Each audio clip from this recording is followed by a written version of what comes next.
Finally, like I said, you need to be able to refute a lot of the common myths, and I just want to briefly talk about one because I think that it needs to be dealt with.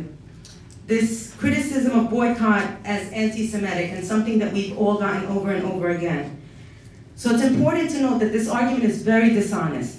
It conflates the valid criticism and actions against the racist policies of the State of Israel with the deplorable form of racism which is levied against the Jewish people.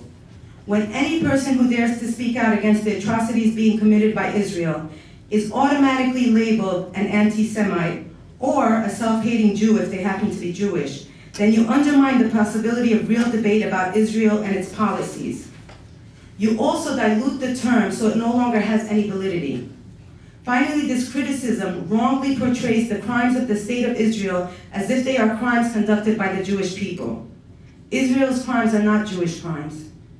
Important movements such as Not in My Name and the Boycott from Within are clear examples that Israel does not represent everything Jewish. And since the Palestinians are able to differentiate, I think it's high time Israel does as well. The successful BDS initiatives most recently have escalated since the latest brutal attacks on Israel, on Gaza in December of 2008 and January of 2009. I'm not going to go into the specifics. A lot of you have already, hopefully, read these reports. You know what types of criminal actions are taking place. It's important to also take into consideration where the Goldstone report comes from. The fact that Goldstone is a South African Jew and is writing about these atrocities and the extent of the devastation that occurred in Gaza. But in response to that, there was amazing movement in the BDS. In Britain, student groups at 24 universities organized sit-ins and building occupations to demand that their educational institutions condemn Israel's war crimes. These sit-ins resulted in a number of colleges taking a decision to divest from specific companies doing business with Israel, including Cardiff in Wales, the University of Plymouth, and Strathclyde in Scotland. You had movement also here in the US, where Hampshire College became the first American university to divest from companies on the grounds of their involvement in the Israeli occupation. They denied it, but it happened. The divestment, which was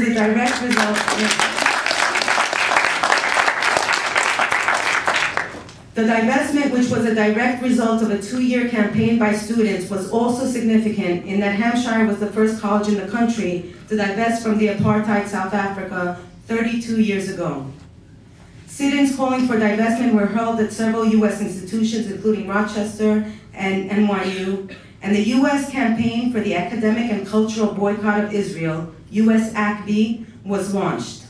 And again, USACB is a very important site. They have a number of excellent articles specifically related to academic boycott and counter-arguments against academic boycott. I think today we're taking another step towards propelling the movement forward. And in closing, I just wanted to read a short message from Barghouti, who's my cousin, but that's not why I'm reading the message. He's the founding member of PACB and a leader of the BDS movement. He sent this earlier to me and Matan. He said, "I wish you all the success, and I salute you for embarking on this extremely timely, inspiring, and morale-raising effort. Your work will literally reverberate across Gaza, Jerusalem, Haifa, Ain al-Hilwa, al-Wahdat, New York, London, Paris, Sydney, Johannesburg, Rio, and Delhi, and far beyond. It cannot bring back those who perished. It can't heal wounds. It can't rebuild demolished homes or replant uprooted trees. But it can send a strong, bellowing message to Israel that its impunity will not continue.